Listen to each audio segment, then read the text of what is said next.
The race got underway here in the Circle City. CBS Sports' Courtney Spinelli spoke to fans about the sights and sounds of being back at the track. That's the sweet sound of the cannon since 1911, marking the opening of the gates on race day. But this year it has extra special meaning since fans couldn't attend the 2020 Indy 500.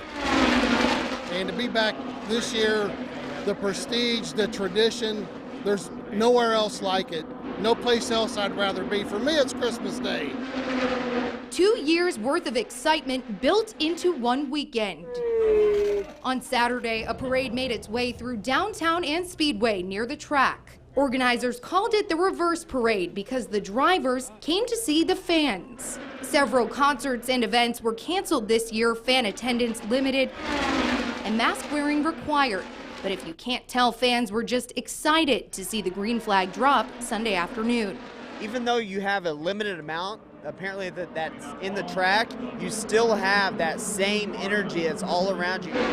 While the milk was waiting on ice for the winner of the race, fans were taking in being back at the greatest spectacle in racing once again, while also remembering what this weekend is all about.